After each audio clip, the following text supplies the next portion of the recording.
If you look up tea in the first cookery book that comes to hand, you will probably find that it is unmentioned, or at most you will find a few lines of sketchy instructions which give no ruling on several of the most important points.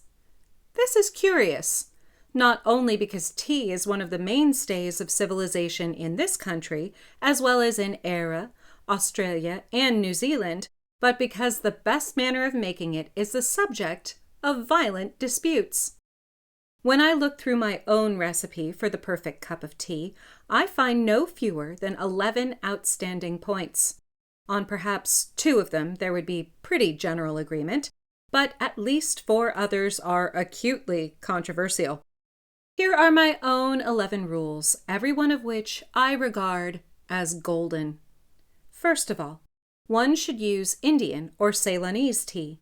China tea has virtues which are not to be despised nowadays. It is economical and one can drink it without milk, but there is not much stimulation in it. One does not feel wiser, braver, or more optimistic after drinking it. Anyone who has used that comforting phrase, "a nice cup of tea," invariably means Indian tea. Secondly, tea should be made in small quantities, that is, in a teapot. Tea out of an urn is always tasteless, while army tea made in a cauldron tastes of grease and whitewash. The teapot should be made of china or earthenware.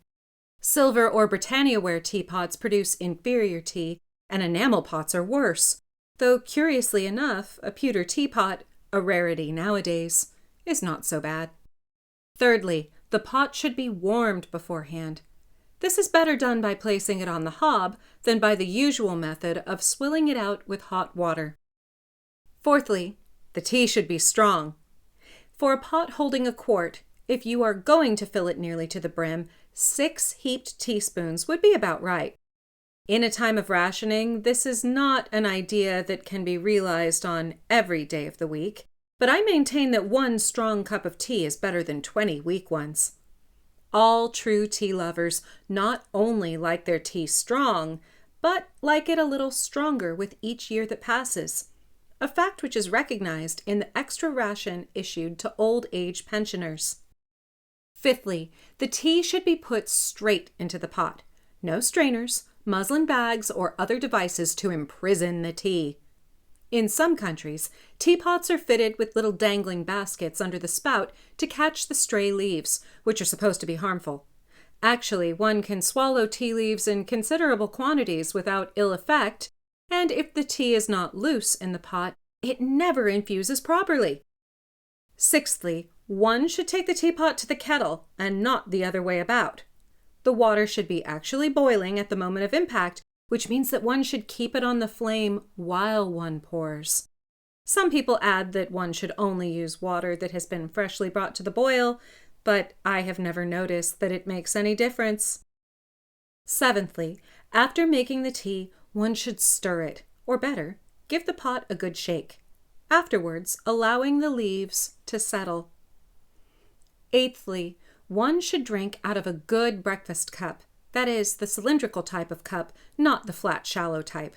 The breakfast cup holds more, and with the other kind, one's tea is always half cold, before one has well started on it. Ninthly, one should pour the cream off the milk before using it for tea.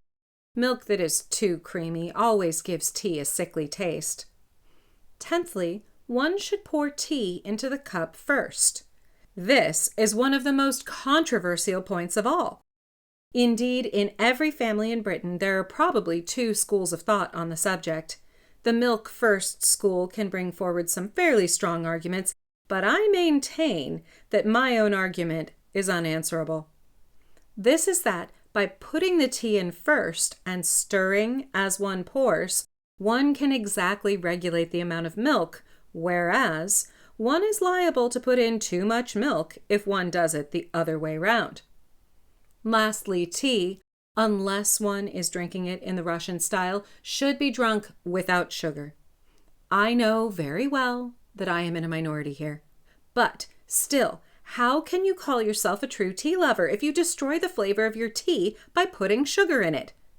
It would be equally reasonable to put in pepper or salt. Tea is meant to be bitter, just as beer is meant to be bitter. If you sweeten it, you are no longer tasting the tea, you are merely tasting the sugar. You could make a very similar drink by dissolving sugar in plain hot water. Some people would answer that they don't like tea in itself, that they only drink it in order to be warmed and stimulated, and they need sugar to take the taste away. To those misguided people, I would say, try drinking tea without sugar for, say, a fortnight, and it is very unlikely that you will ever want to ruin your tea by sweetening it again. These are not the only controversial points to arise in connection with tea drinking, but they are sufficient to show how subtilized the whole business has become. There is also the mysterious social etiquette surrounding the teapot. Why is it considered vulgar to drink out of your saucer, for instance? And much might be written about the subsidiary uses of tea leaves, such as telling fortunes, predicting the arrival of visitors, feeding rabbits, healing burns, and sweeping the carpet. It is worth paying attention to such details as warming the pot and using water that is really boiling, so as to make quite sure of wringing out of one's ration the 20 good, strong cups that 2 ounces, properly handled, ought to represent.